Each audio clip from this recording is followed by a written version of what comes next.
একদিন, 2 দিন, 3 দিন চলে গেল, উসমানের কোনো খবর নাই, আসেও না, কোনো খবরও নাই। ওই অবস্থায় দেখা গেল একজন মানুষ, অপরিচিত একজন মানুষ। নবী যখন টেনশনে, আমার উসমানের কি হলো। ওই অবস্থায় একজন বৃদ্ধ মানুষ আল্লাহর নবীর কাছে সুরত বদলায় কান্দে। নবী তো মানুষের দুঃখ দেখলে পরে নবী পাশে যায় দাঁড়ায় দুঃখের খবরটা নিতেন। কেন তুমি কান্না করো, কেন তুমি কষ্ট পাইছো, কি কারণে? আল্লাহ নবী এই দুঃখ দূর করার চেষ্টা করতেন। হযরত মায়ার নবী, দয়ার নবী, ওই বুড়া মানুষটার কান্না দেখে নবী দরদ লাগলো, যায় জিজ্ঞেস করেন, ভাই তুমি কাঁদো কেন? কয়, নবী গো, আমি কাঁদতেছি, আপনি আমাকে চিনবেন না। তবে না কাইদে আমি পারলাম না, কানবো না কেন? কারণ মক্কায় দেখে এসেছি আপনার সাহাবী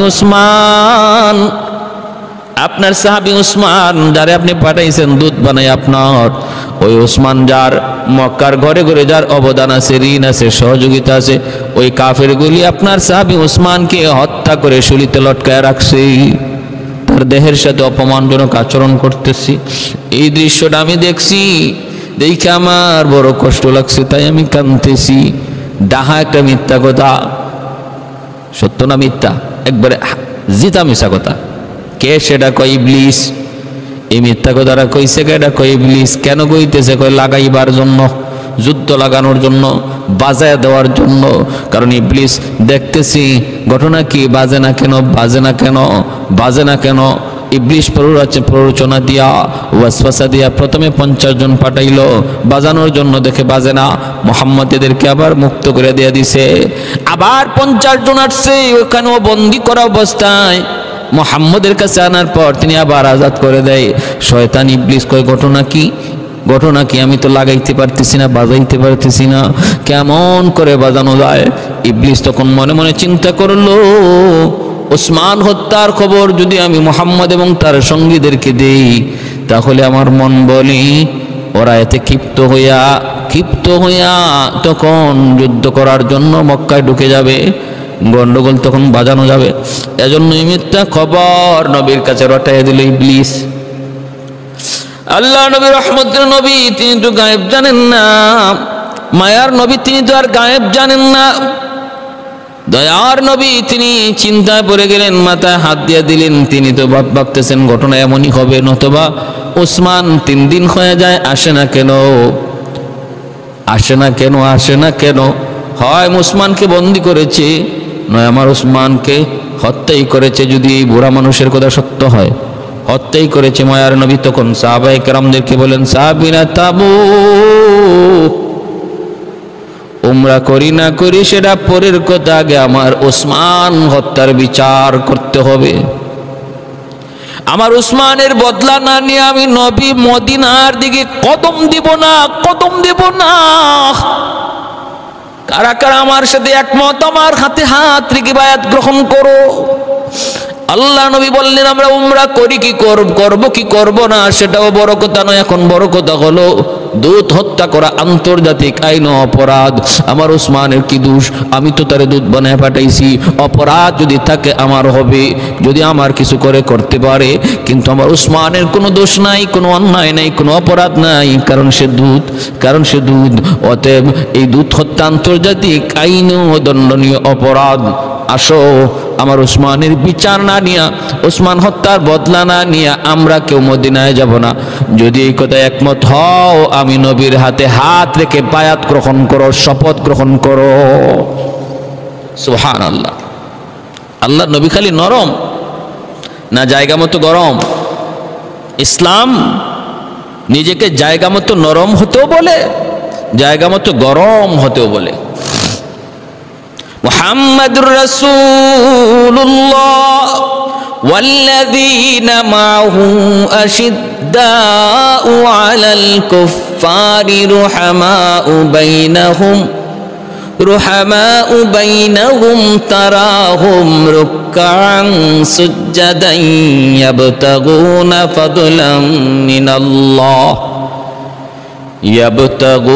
ফাদলাম মিনাল্লাহি ওয়া রিদওয়ানা سيماهم في وجوههم من أثر السجود ذلك مثلهم في التوراة ومثلهم في الإنجيل আল্লাহ নিজে বলেন আমার নবী এবং নবীর হাতে গড়া সাহাবায়ে কেরামের আদর্শ হলো, আখলাক হলো, ওরা নরমের জায়গায় বেশি নরম, গরমের জায়গায় বেশি গরম। আল্লাহ নবী গরম হয়ে গেলেন, সাহাবায়ে কেরামদেরকে বলেন আমার হাতে হাত রেখে বায়াত নাও। নবী যখন বায়াত নেওয়া শুরু করলেন, এই খবরও চলে গেল মক্কায়। আল্লাহ নবী রহমতের নবী বায়াত নিতেছেন বলে কেন? কয় ওসমান হত্যার বদলা নেওয়ার জন্য। আবু সুফিয়ান কয় কি আমরা তো ওসমানকে হত্যা করি নাই, বন্দি করেছিলাম। তাহলে তারা যদি এরকম শপথ নেয় তাহলে গন্ডগোল তো অনেক বড় হয়ে যাবে। তারা তো মরণ মরণ মরণ তার জীবন মরণের শপথ করে বসতেছে। না না না না, হবে না হবে না। আল্লাহর নবী রহমতের নবী কি আবু সুফিয়ান মনে মনে ভাবতেছে না, এইভাবে যুদ্ধ করলে আমাদের বিপদ, ওসমানকে তাড়াতাড়ি নবীর কাছে লইয়া যাও, ওসমানকে তাড়াতাড়ি লইয়া যাও। ভাইয়েরা বন্ধুরা, নবী তখন বায়াত নিতেছিলেন সাহাবায়ে কেরামদের হাত থেকে। ওই অবস্থায় নবীজির চোখ থেকে একটু পানিও পড়ে, কষ্টে ওসমানের কথা ইয়াদ করে নবীর চোখ দিয়ে অশ্রু ঝরে। আল্লাহর নবী বলেন সাহাবীরা দেখো, তোমরা সবাই কিন্তু আমার হাতে হাত রেখে শপথ নিয়েছ। আজ যদি আমার ওসমান এখানে থাকতো তাহলে সেও তো আমার হাতে হাত রেখে শপথ নিত। অতএব তোমরা দেখো, আমি নবীর একটা হাত আমার ওসমানের হাত, আমার বাম হাতটা আমার ওসমানের হাত, আর ডান হাতটা হলো আমি নবীর হাত। এই যে আমার হাতটা আমি আমার হাতের উপরে রাখলাম, আমি নবীর হাত ডান হাত, আর বাম হাত ওসমানের হাত। আমি ওসমানের হাতের উপরে হাত রাইখা শপথ নিলাম, আমার ওসমানও আমার হাতের উপরে শপথ নিল। এই যে আমি নবী ডান হাতটা নিচে রাখলাম, ওসমানও তার হাতটা আমার হাতের মধ্যে রাখলো, শপথ নিল। আমার এক হাত আমার হাত, আর এক হাত হলো আমার ওসমানের হাত। সুবহানাল্লাহ। এইভাবে মায়ার নবী শপথ নিছেন, শপথ নিছেন। কে? সেই ওসমান গনি রাদিয়াল্লাহু তাআলা আনহু। এত বড় মাকাম, এত বড় মর্যাদা, এত বড় শান, যার নবী নবী নবী তার নিজের একটা হাতকে ওসমানের হাত বলেছেন। अल्लाह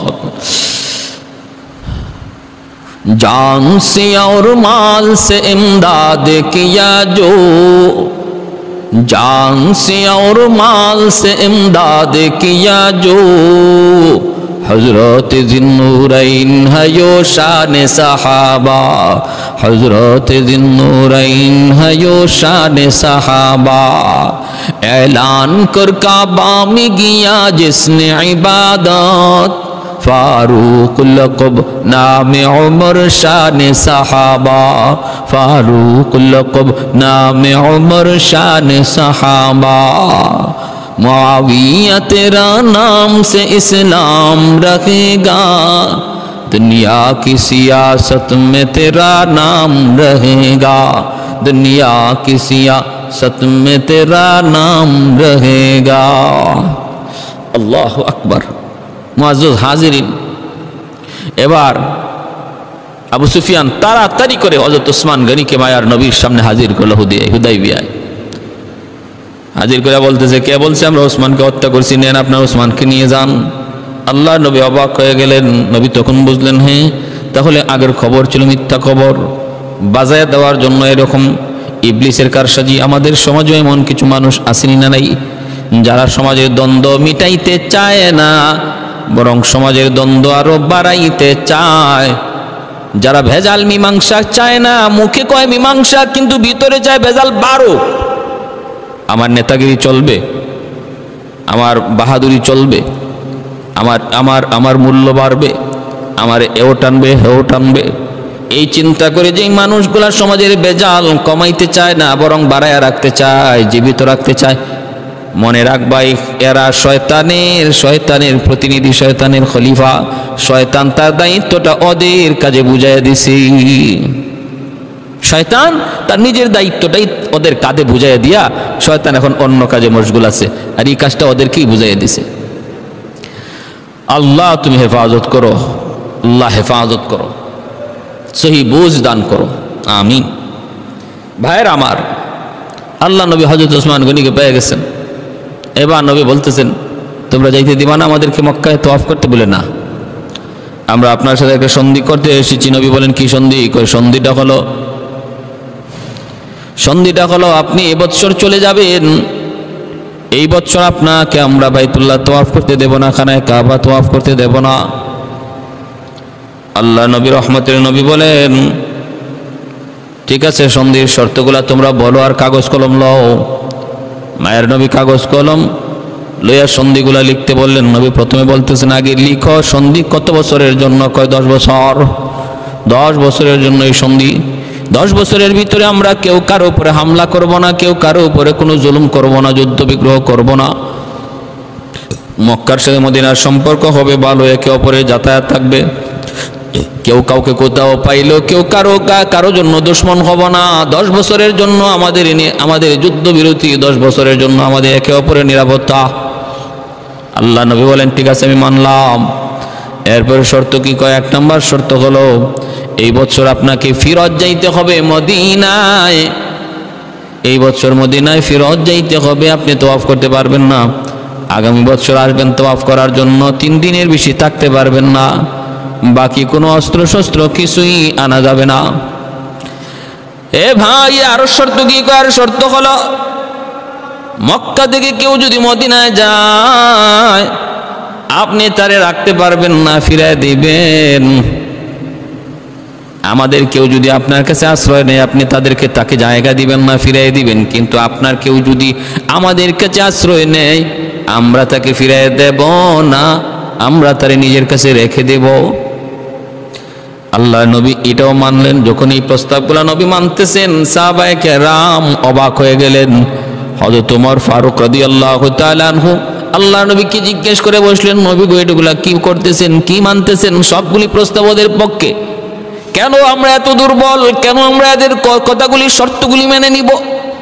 ওগো নবীজি, আপনি কি সত্য নবী নন? আপনি কি আল্লাহর পক্ষ থেকে সত্য নবী নন? তাহলে এই কথাগুলা মানেন কেন? আল্লাহর নবী তখন বলেন, ওমর চুপ হও, ওমর শান্ত হও, মনে রাখো আমি নবী নিজের থেকে কিছুই বলি না। মা ইয়ানতিকু আনিল হাওয়া ইন হুয়া ইল্লা ওয়াহয়ু ইউহা। নিজের থেকে আমি কিছুই বলি না, আমার আল্লাহ যা বলেন আমি তাই বলি। অতএব ওমর এমন কথা বইল না, আমি নিজের থেকে কিছু বলি নাই। ভাইরা বন্ধুরা, ওসমান গনি রাদিয়াল্লাহু তাআলা তো আসলেন, হযরত ওমর এমন কথাও বললেন। হযরত ওমর চুপ হয়ে গেলেন। সন্ধি লেখা হলো। ভাইরা বন্ধুরা, এইবার মাত্র মায়ার নবী স্বাক্ষর দিবেন। ওই অবস্থায় দেখা গেল মক্কা থেকে একজন মজলুম নির্যাতিত একজন সাহাবী হযরত আবু জুন্দুল রাদিয়াল্লাহু তাআলা আনহু, তিনি আইসা হাজির। পায়ের মধ্যে লোহার বেরি, হাতের মধ্যে হাত করা, সারা শরীর থেকে আঘাতের চিহ্ন, রক্ত জোরে, সারা শরীর আঘাতে ক্ষত বিক্ষত। তিনি আসলেন। অথচ ওই অবস্থায় আল্লাহর নবীর সাথে কাফেরদের পক্ষে যারা চুক্তি করেছেন, এই কাফেরদের পক্ষে যে লিডার তার নাম ছিল সুহাইল। এই সুহাইলের সন্তানই হলেন হযরত আবু জুন্দুল রাদিয়াল্লাহু তাআলা আনহু। হযরত আবু জুন্দুব রাদিয়াল্লাহু তাআলা আনহু তিনি সুহাইলেরই সন্তান। সুহাইল আল্লাহর নবীর বিরুদ্ধে কাফেরদের পক্ষে লিডারি করে, আর তার সন্তান হযরত আবু জুন্দুব রাদিয়াল্লাহু তাআলা আনহু তিনি মুসলমান হইয়া বাবার কারাগারে নির্যাতিত, নিপীড়িত। আল্লাহ নবী হুদাইবিয়ার আসছেন, এই খবরটা পাইয়া কোনোভাবে নিজেরে তিনি দুশমনের চোখ ফাঁকি দিয়া এই হাত করা পায়ে বেরি অবস্থায় হুদাইবিয়া হাজির হয়ে গেছেন, একটু বাঁচার জন্য, নিজের জান বাঁচানোর জন্য। আইসা আল্লাহ নবীকে বলেন, নবী গো, ওগো মায়ার নবী, একটু তাকা দেখেন আমার অবস্থা শেষ, ওরা আমাকে মেরে ফেলবে, আমাকে আপনি নিয়ে যান, মদিনায় নিয়ে যান। আইসাই যখন তিনি আল্লাহর নবীর কাছে আশ্রয় চাইলেন, সাহায্য চাইলেন, তখনই তার বাপ সুহাইল ঠাস করে একটা গালে চটকনা মারছে, চোর মারছে, আর বলতেছে, হারামি চল তুই মক্কায় চল। আল্লাহ নবী তখন বলতেছেন, সুহাইল থামো, তুমি আমার আবু জুন্দুবের গায়ে হাত উঠাও না, তুমি তো বাবা না, বাবা যদি হইতা সন্তানের প্রতি এতটা নির্দয় তুমি থাকতে পারতা না। একজন বাবা কেমন করে বা সন্তানের এতটা নির্যাতন নিজের চোখে সয়? মানুষ পারে না, পারে না, পারে না, হাইওয়ানও পারে না। এই জিনিসটা পারে যে হাইওয়ানের চেয়েও বেশি নিকৃষ্ট। বালহুম আদল। একটা হাইওয়ানও তার সন্তানের উপর, সন্তানের জন্য নিজের জীবন দিতে চায়, কিন্তু মানুষ হয়ে তুমি তোমার সন্তানটার উপরে এত নির্যাতন করো। আল্লাহ নবী তখন বলতেছেন, সুহাইল আমি আমার আবু জুনদুবকে তোমার কাছে ভিক্ষা চাই। সে বলতেছে, না আবু জুনদুবকে দেয়া যাবে না, কারণ এই যে শর্ত আছে। বলে কি? আমাদের কোনো লোক যদি আপনার কাছে যায় আপনি ফেরত দিয়ে দিবেন। আল্লাহ নবী বললেন, সন্ধি তো হয়েছে ঠিক আছে আমি মানলাম, কিন্তু এখনো আমি নবী স্বাক্ষর করি নাই। চুক্তি হয়েছে, সন্ধি হয়েছে, কিন্তু এখনো সম্পাদন হয় নাই, চূড়ান্ত হয় নাই। অতএব আবু জুনদুবকে আমি তোমার কাছে ভিক্ষা চাই। কিন্তু এরপরও সুহাইল রাজি হয় না। কয় না না, ওরে যদি ফেরত না দেন তাহলে আমরা সন্ধি করবো না, সন্ধি বাতিল করে দিব। আল্লাহর নবী, রহমতের নবী, তিনি তখন সন্ধির স্বার্থে বলতেছেন, বাবা আবু জুনদুব, বাবা কষ্ট নিও না। দেখতেছি নবী সাহাবায়ে কেরামদের চোখ থেকে দর দর করে পানি পড়তেছে। হযরত আবু জুনদুব রাদিয়াল্লাহু তাআলা আনহু নির্যাতনের দৃশ্য দেখে কোনো সাহাবী এমন নাই যে চোখ থেকে পানি ঝরে না। হুদায়বিয়া কান্নার রোল পড়ে গেছে। হযরত ওমর ফারুক রাদিয়াল্লাহু তাআলা আনহু সহ সাহাবায়ে কেরাম শুধু নবীকে বলতেছেন, নবী গো আবু জুনদুবকে আর ফেরত দিয়েন না। আল্লাহর নবীও বলতেছিলেন, দেও না, আমার জুনদুবরে দিয়ে দাও, আমি তোমার কাছে ভিক্ষা চাই। কিন্তু দেয় না কাফিররা। আল্লাহর নবীও চোখের পানি মুছতেছেন, আর নবী আবু জুনদুবের মাথায় হাত বুলিয়ে বলতেছেন, বাবা পারলাম না। ওই হায়নাগুলি, ওরা মানুষ না, এরা হায়নার চেয়ে আরো খারাপ। যাও তুমি যাও। আমি নবী বললাম, অল্প দিনের ভিতরে আল্লাহর পক্ষ থেকে তোমার জন্য সাহায্য আসবে। আমি তোমার জন্য আল্লাহর কাছে দোয়া করব, হাত উঠে দোয়া করব। তুমি যাও, যাও, তুমি যাও। এই বইলা মায়ের নবী সান্ত্বনা দিয়ে পাঠিয়ে দিলেন, সান্ত্বনা দিয়ে নবী পাঠিয়ে দিলেন। ভাইরা বন্ধুরা, আবু জুনদুব যান, দুশ্মনরা তার রশি ধরে টানে, হাতির বেরি লাগায় টানে, কাঁটাদার বৃক্ষ দিয়ে মাথায় চাবুক মারে। নবী দেখতেছেন, সাহাবীরা দেখতেছে, দর দর করে সবার চোখ দিয়ে পানি পড়তেছে। কেউ কান্না করে করে দাঁড়ানো থেকে বসে গেছেন, কিচ্ছু করতে পারতেছেন না, কিচ্ছু করতে পারতেছেন না। ক্ষমতা ছিল করার, ক্ষমতা ছিল আবু জুনদুবকে নিয়ে আসার, কিন্তু আমার নবী অনুমতি দেন না, শুধু সন্ধির স্বার্থে। এই সন্ধিটা ইতিহাসে ঐতিহাসিক হুদায়বিয়ার সন্ধি। আর উসমান খত্তার বদলা নেওয়ার জন্য যে বায়াত নিয়েছিলেন, সেই বায়াতের নাম ঐতিহাসিকভাবে বায়াতে রিদওয়ান। হুদায়বিয়ার সন্ধি। ভাইরা আমার, এই হুদায়বিয়ার সন্ধি সম্পাদন হয়ে গেল। সম্পাদন হওয়ার পর আল্লাহর নবী তরফ থেকে লেখা হইতেছে, মুহাম্মদুর রাসূলুল্লাহর পক্ষ থেকে কাফেরদের, মক্কার কাফেরদের কাছে সন্ধি চুক্তি। তখনই সুহাইল সহ লিডাররা কয়, চিঠির মধ্যে যদি মুহাম্মদের সাথে রাসূলুল্লাহ শব্দ লাগানো হয়, যুক্ত করা হয়, তাহলে এই সন্ধি করে আর কি লাভ? সন্ধি তো করছি মাঝখানে সমঝোতার জন্য। আমরা যদি মুহাম্মদুর রাসূলুল্লাহ স্বীকার করে নিলাম, মুহাম্মদ তিনি আল্লাহর রসুল, তাহলে আর সন্ধি লাগবে কেন? অতএব যদি সন্ধি হয়, দুনো পক্ষের সমঝোতার জন্য যদি একটা চুক্তি হয়ে থাকে, এই চুক্তিনামার মধ্যে মুহাম্মদ শব্দ থাকবে, রাসূলুল্লাহ শব্দ থাকবে না, কারণ আমরা যেহেতু এটা মানি না। নাউযুবিল্লাহি মিন যালিক। আল্লাহর নবী, রহমতের নবী বলেন, আলী রাসূলুল্লাহ শব্দটা কেটে দাও। আল্লাহ নবী যখন বলছেন, আলী তুমি রাসূলুল্লাহ শব্দটা কেটে দাও, আলী রাদিয়াল্লাহু তাআলা আনহু তখন চিৎকার দিয়া বলেন, নবী গো, আমি আলীর জীবন যাবে, আমি আলীর জীবন যাবে।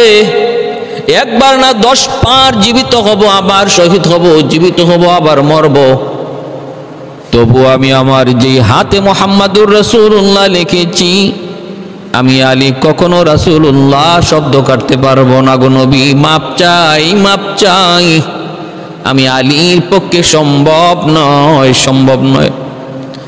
আল্লাহর নবী রহমতের নবী বলেন আলী কাটো। আলী বলে অসম্ভব নবী গো, আমি পারবো না, বেয়াদবি মাফ করেন। আপনার সব আদেশ আমি মানতে পারি, সব মানবো, কিন্তু আমি এটা পারবো না। এটা লিখতে গেলে আমার জান বের হয়ে যাবে, এটা কাটতে গেলে আমার জান বের হয়ে যাবে। আল্লাহর নবী রহমতের নবী তখনও সন্ধির সাথে নিজে কাগজ কলম নিলেন, নিয়ে তিনি নিজের নামের পরে অংশ রাসূলুল্লাহ শব্দ কাইটে মোহাম্মদ ইবনে আব্দুল্লাহ নবী লিখে দিলেন। ভাইরা বন্ধুরা, নিজের হাতে নবী জায়গাটা কেটে দিলেন। সাহাবায়ে কেরাম প্রত্যেকের গুসায় আর কষ্টে যেন তাদের ঠোঁট কাঁপতেছে, চোখ লাল হয়ে গেছে। হযরত ওমর বারবার কিরিমিরি খাইতেছেন। হযরত ওমর ফারুক রাদিয়াল্লাহু তাআলা আনহু বলেন, আমি ওমরের জীবনের ঈমান চলে যাওয়ার খতরা ছিল হুদায়বিয়ার সন্ধি। হযরত ওমর বলেন, আমার জীবনের ভয়াবহ একটা টাইম, অত্যন্ত খতরনাক একটা সময় ঈমান চলে যাওয়ার একটা সম্ভাবনা ছিল, আশঙ্কা জন্ম নিছিল আমার হুদায়বিয়ার মাঠে, হুদায়বিয়ার প্রান্তরে। আল্লাহ আমাকে কুদরতি হাতে হেফাজত করছে, আমি বুঝি নাই। আমি এতটা পেরেশান হয়ে গেছিলাম। আল্লাহ যে বলছেন ওগো নবী, এই সন্ধি সেটা আপনার এবং আপনার উম্মত এবং আপনার সাহাবীদের জন্য আমি আল্লাহ এটাকে সুস্পষ্ট বিজয় হিসেবে ঘোষণা দিলাম। ইন্না ফাতাহনা লাকা ফাতহাম মুবিনা, সুস্পষ্ট বিজয়। আল্লাহ বলেছেন সুস্পষ্ট বিজয়, কিন্তু আমি উমর তো বুঝি না এটা কেমনে বিজয়। সবগুলি শর্ত ওদের পক্ষে।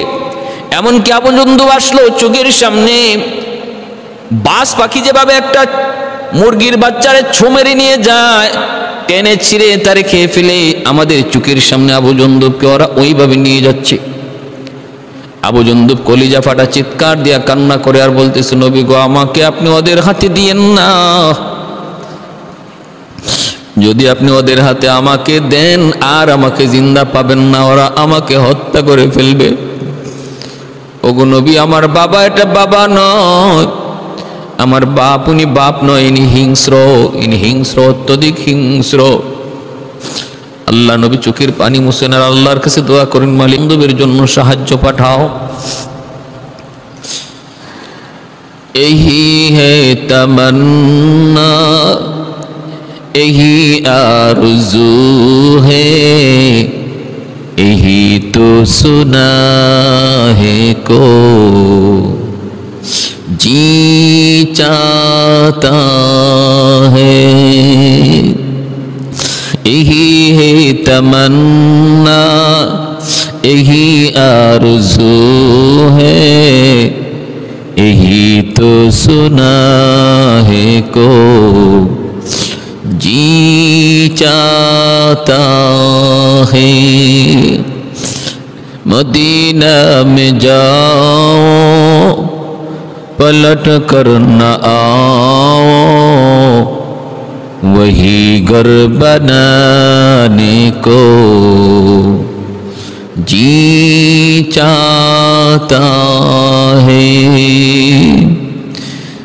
सलातो सलामी रसूले मुआज़्ज़म, सलामुन अलैका या नबीयुल मुकर्रम।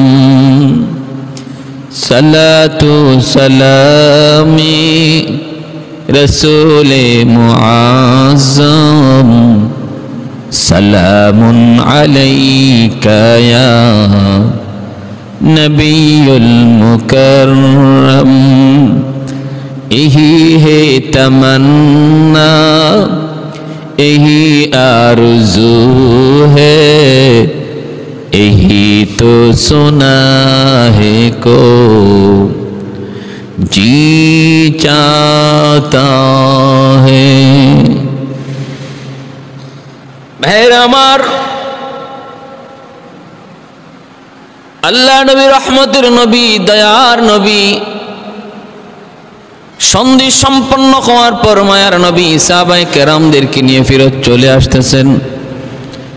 আল্লাহ নবী বলতেছেন, সাহাবীরা মাথা মুন্ডায় ফেলো, কিন্তু কোন সাহাবী মাথা মুন্ডাইতে পারেন না, তাদের কোরবানির জন্তু জবাই করেন না।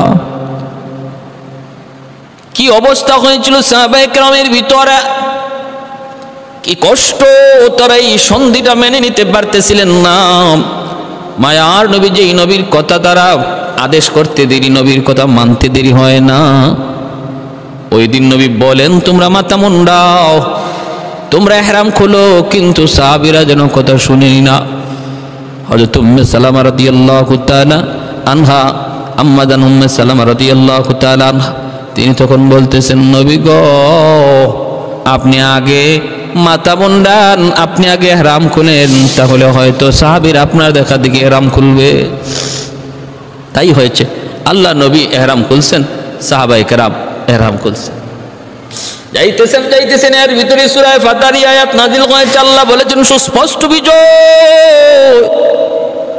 আজকে হুদায়বিয়ার সন্ধি নবী গো আপনার সাহাবীদের জন্য সুস্পষ্ট বিজয়। ইন্না ফাতাহনা লাকা ফাতহাম মুবিনা। মায়ার নবী, দয়ার নবী, তিনি হুদায়বিয়ার সন্ধি হওয়ার পর মদিনায় চলে আসলেন। এরপরে নবীজি নির্দ্বিধায় ইসলামের দাওয়াত দেওয়া শুরু করলেন, কারণ 10 বছরের জন্য চুক্তি, কেউ কারো উপরে হামলা করবে না, কেউ কারো দুশমন হবে না, নির্দ্বিধায় আল্লাহর নবী সম্পূর্ণভাবে চিন্তাহীন, আশঙ্কা মুক্ত, স্বাধীনভাবে নবী বিভিন্ন দেশে কালেমার দাওয়াত দিতেছেন, বিভিন্ন জায়গায় কালেমার দাওয়াত নিয়ে দূত পাঠাইতেছেন। ভাইরা বন্ধুরা, এইভাবেই চলছে। এর ভিতরে একজন সাহাবী আবু বসীর রাদিয়াল্লাহু তাআলা আনহু, তিনিও মক্কায় এরকমভাবে নির্যাতিত ছিলেন। ভাইরা অনেকেই যারা মক্কা থেকে হিজরত করে নিয়ত করেছেন, কিন্তু হিজরত করতে পারেন নাই, কাফিরদের হাতে আটকা পড়েছেন। ওদেরকেই মক্কার কারাগারে রেখে নির্যাতন করা হতো। সেই কারাগারে বন্দী ছিলেন আবু বসীর রাদিয়াল্লাহু তাআলা আনহু। এনিও কোনো রকম ওদের কারাগার থেকে পালায়া তিনি মদিনায় চলে আসলেন। যেই মাত্র তিনি মদিনায় আসছেন, পিছনে পিছনে 2 জন আইছে। মক্কার কাফিরা নবীকে বলতেছে, আপনার এই আবু বসীরকে আপনি আমাদের হাতে তুলে দিন, কারণ সন্ধির চুক্তি হলো আমাদের কেউ যদি আপনার কাছে আসে আপনি ফিরায় দিবেন। এই সন্ধির শর্ত মোতাবেক আবু বসীরকে আপনি আমাদের কাছে ফিরায় দেন। আল্লাহ নবী রহমতের নবী বলেন, আবু বসীর, মুসলমান কখনো ওয়াদা খেলাফি করে না, মুসলমান কখনো ওয়াদা দিয়ে ওয়াদা ভঙ্গ করে না, এটা মুসলমানের আখলাক না রে আবু বসীর। সন্ধি হয়েছে, চুক্তি হয়েছে, অতএব যাও তুমি ওদের কাছে ফিরে যাও, আল্লাহ তোমাকে সাহায্য করবে। সন্ধির ইজ্জত, চুক্তির ইজ্জত আর সম্মান বজায় রাখতে হবে। যাও তুমি মক্কায় চলে যাও ওদের সাথে। আবু বসীর রাদিয়াল্লাহু তাআলা আনহু কান্দেন আর বলেন, নবী গো, দিয়েন না গো নবী, কি পরিমাণ নির্যাতন সকাল বিকাল হয়, নবী আর সইতে পারি না। আল্লাহ নবী বলেন, আবু বসীর ধৈর্য ধরো। মদিনার সাহাবীরাও তারাও কান্না করতেছেন নিরুপায়। আল্লাহ নবী আবু বসীরকে দিয়ে দিলেন এই 2 জনের সাথে। আবু বসীর রাদিয়াল্লাহু তাআলা আনহু এই 2 জনের সাথে মক্কায় ফিরে চলে আসতেছেন। রাস্তায় তিনি দুজনের সাথে বন্ধুত্ব স্থাপন করে নিলেন। দুজনের সাথে গল্প করে কথা করে আপন হয়ে গেলেন। একজনকে বলতেছেন, মিয়া তোমার তলোয়ারটা তো অনেক সুন্দর। হে বলতেছে, শুধু সুন্দর না, ধারও সুন্দর। আমার তলোয়ারের ধারটাও সেরকম, আর সুন্দর হবে না কেন? কোত্থেকে বানাইছি, কোত্থেকে লইছি জানুনি? তিনিও তারে আস্তে আস্তে পাম দেন, বাতাস দেন। কারণ যেই ফুটবল বাতাস দিলে পরে বাতাস নেয়, এই ফুটবল খেলতে মজা। আর যেই বল বাতাস দিলে বাতাস নেয় না, এই বলে কেউ লাথিও দেয় না। যদি আপনি কাউরে নিয়ে খেলতে চান, তাহলে আগে তারে বাতাস দিবেন, পাম দিবেন, পাম। ওই পাম দিলে যদি পাম লয়, তাহলে বুঝবেন খেলতে মজা, তারে নিয়ে খেলা যাবে, ঠিক না? আমাদের সমাজেও দেখবেন কিছু মানুষ আছে, নির্বাচনের আগে আপনারা এসে পাম দিবে, খালি পাম বলবে, ভাই যেদিকে যাই এদিকে শুধু খালি তোমার নাম। এবছর তো তুমি মেম্বারি দাঁড়াইলেই পাস। যে আওয়াজ মানুষের মুখে, এটা হইল তারে গর্তে, তারে কবরে নেওয়ার চিন্তা। তারে নিয়ে খেলতে চায় যারা, তার ক্ষতি করতে চায়, যে সে এরকম ভাবে তারে পাম দিয়া কোনো রকম দাঁড় করাইয়া সব কিছু শেষ করায়, নিঃস্ব করায়। অতএব যে মানুষটাই আপনারে পাম দিবে, বাতাস দিবে, আপনি তার ব্যাপারে সতর্ক থাকবেন, মনে রাখবেন সেই আপনাকে নিয়ে খেলবে। ভাইয়েরা বন্ধুরা, জন্য সাহাবী মনে মনে ভাবতেছে, তোর সাথে যদি আমার একটু কৌশল করতে হয়, আগে তোরে বাতাস দেওয়া লাগবে, পাম দেওয়া লাগবে। কয় সুন্দর, বড় সুন্দর তলোয়ারটা, বড় সুন্দর, একটু দেখবানি, দেখতে দিবানি। কয় নেও নেও নেও, ধারটা কেমন একটু দেখতে চাই, দেখতে দিবানি। বইলা হযরত আবু বসর রাদিয়াল্লাহু তাআলা আনহু তলোয়ারটা হাতে নিলেন, নিয়ে আর দেরি নাই, সাথে সাথে তার গর্দানের মধ্যে তলোয়ার বসায় দিলেন। তার তলোয়ার দিয়ে তার গর্দানে তলোয়ার বসায় দিলেন। দ্বিখণ্ডিত হয়ে গেছে, একদম গর্দান দ্বিখণ্ডিত। পাশে যে আরেকজন ছিল, হে ভয়ে মক্কার দিকে দৌড় না দিয়া মদিনার দিকে দৌড় শুরু করেছে, আল্লাহর নবীর দিকে। আবু বসর রাদিয়াল্লাহু তাআলা তিনিও তার পিছনে পিছনে তারে দৌড়ে দৌড়ে নবীর কাছে আসলেন। এই লোকটা কয়, মুহাম্মদ আপনার আবু বসির হাত থেকে আমারে বাঁচান, বাঁচান। নবী দেখেন আবু বসিরের হাতে তলোয়ার। কিসে? হযরত আবু বসর রাদিয়াল্লাহু তাআলা বলেন, নবী গো, একটার খতম করে ফেলছি, আর একটা আপনার কাছে আইছে, এরও দিয়া দেন, এরও সাইজ করে দিয়া দিই। আল্লাহ নবী বলতেছেন, আবু বসর তুমি এটা কি কও, এটা কি করলা তুমি? আবু বসর বলেন, ইয়া রাসূলুল্লাহ, আপনি আপনার দায়িত্ব আদায় করেছেন গো নবী, আপনি ওদের হাতে আমার সমঝাইয়া দিয়ে দিচ্ছেন, বাকি এরা আমাকে নিতে পারে নাই, এটা এদের কমতি, এদের ত্রুটি, আপনার তো কোনো দোষ নাই, আপনি তো দিয়েই দিচ্ছেন, আপনার দায়িত্ব তো শেষ, বাকি ওরা নিতে পারলো না কেন, এটা ওদের দোষ, ওদের ত্রুটি, অতএব এরও আমার হাতে দিয়ে দেন। আল্লাহ নবী বলেন, রাখো, ভেজাল বাড়ায়ও না, থামো, মাত্র খালি শুরু হয়েছে সন্ধির সুফল, মাত্র শুরু হয়েছে। বিভিন্ন দেশে ইসলামের দাওয়াত চলছে, বিভিন্ন মানুষের কাছে ইসলামের দাওয়াত চলছে। মক্কায় ব্যবসা বাণিজ্যের জন্য মুসলমান ঢুকছে, সাধারণ মানুষের সাথে ইসলাম নিয়ে কথাবার্তা চলছে। সাধারণ মানুষ মুসলমানের আখলাক আদর্শ দেখতেছে, মিলমিশ একসাথে ব্যবসা বাণিজ্য করার, মুসলমানের আখলাক আদর্শ তাদেরকে দেখানোর মাত্র সুযোগ তৈরি হয়েছে। তুমি এই সুযোগটা এখনই নষ্ট করো না আবু বসর, তোমার কাছে আমি নবীর অনুরোধ, তুমি চলে যাও, তুমি চলে যাও। আবু বসর রাদিয়াল্লাহু তাআলা আনহু তিনি চলে যাইতে চাইলেন, কিন্তু আল্লাহর নবী যখনই বললেন তুমি যাও, আবু বসর চিন্তায় পড়ে গেলেন, এখন যদি আমি আবার যাই তাহলে আমাকে নিশ্চিত হত্যা করা হবে। তিনি সাথে সাথে এখান থেকে চলে গেলেন। চলে ওই যে লোহিত সাগরের পারে একটা জায়গার মধ্যে যেয়ে তিনি আশ্রয় নিলেন। ওই জায়গায় তিনি থাকলেন, আর এখান থেকে তিনি সরলেন না। সাগরের পারে একটা জায়গা, সেই জায়গাটাই তিনি বাছাই করে নিলেন। ভাইয়ের আমার, কিছুদিন পরেই দেখা গেল মক্কায় যারা নির্যাতিত সাহাবী, এরাও খবর পেয়ে গেলেন যে সাগর পারে আবু বসর আশ্রয় নিয়েছে। এরাও সবাই আবু বসরের কাছে এসে আশ্রয় নিতে লাগলো, না মক্কায় না মদিনায়। মদিনায় গেলে আল্লাহ নবী আবার ফেরত পাঠিয়ে দেন সন্ধির কারণে, আর মক্কায়ও নির্যাতন সহ্য করতে হয়। এজন্য একটা মাঝখানে জায়গা, সাগর পার, লোহিত সাগরের পারে একটা বিশাল কাফেলা তাদের তৈরি হয়ে গেল। আর এখানে থাকবেন তো ভালো কথা, খাইবেন কি? ওই মক্কার কাফেলা যারা সিরিয়া থেকে ব্যবসা বাণিজ্য করার জন্য আসতো, ওই ওদের কাছ থেকে ওরা মাল সম্পদ তারা কিছু লুটপাট করে রাখতেন, যে আমাদের খাওয়ান দিয়া যাও, আমাদের খাওয়ান দিয়া যাও, আমরা মক্কায়ও না মদিনায়ও না, চলবো কেমন, খাইবো কেমনে, ওই কাফেলাকে লুণ্ঠন করতেন। এখন মক্কার মানুষ পড়ছে আরেক বিপদে। ঘটনা কি? High high high high high রে, এদের কারণে তো আমাদের ব্যবসা বাণিজ্য নিরাপদে ব্যবসা করা যায় না, মাল ওরা লুণ্ঠন করে নিয়ে যায়, ডাকাতি করে নিয়ে যায়। আল্লাহর নবীর কাছে তাড়াতাড়ি করে মক্কার কাফের আবু সুফিয়ান আসলো, আয়েশা বলল, আপনার আবু বসর সহ যারা এখানে আশ্রয় নিয়েছে, দ্রুত করে আপনি তাদেরকে এখান থেকে আনেন, আপনি মদিনা লইয়া আসেন, দরকার নাই এরা এখানে থাকলে আমাদের আরো ঝামেলা, আমাদের ব্যবসার কাম বিনাশ। নবী তখন ওই এই সাগর পারের এই সাহাবী যারা আশ্রয় নিয়েছিলেন, যেখানে আবু বসর ছিলেন, যেখানে আবু জুন্দুব ছিলেন, আরো সাহাবাই কেরাম ছিলেন, সবাইকে আল্লাহ নবী মদিনায় নিয়ে আসলেন।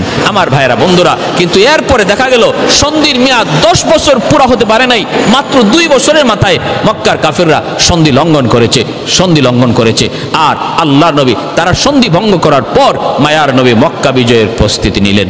আল্লাহ আমাদের সবাইকে আল্লাহর নবীর এই হিকমত এবং আল্লাহর নবী সাহাবায়ে কেরাম সহ ইসলামের জন্য যে নিবেদিত প্রাণ ছিলেন, আল্লাহর নবীর হুকুমের সামনে তারা যে এইভাবে মাথা নত ছিল, তারা যা জীবন যাবে তবু ইসলামের মান ক্ষুণ্ণ করা যাবে না, যে আদর্শ নিয়ে সাহাবায়ে কেরাম তারা জীবন কাটাইছেন, ওইভাবে আমাদেরকে আল্লাহ পাক আমাদের জীবন কাটাইবার তৌফিক আল্লাহ আমাদের দান করুন। ওয়া আখির দাওয়ানা আনিল হামদুলিল্লাহি রাব্বিল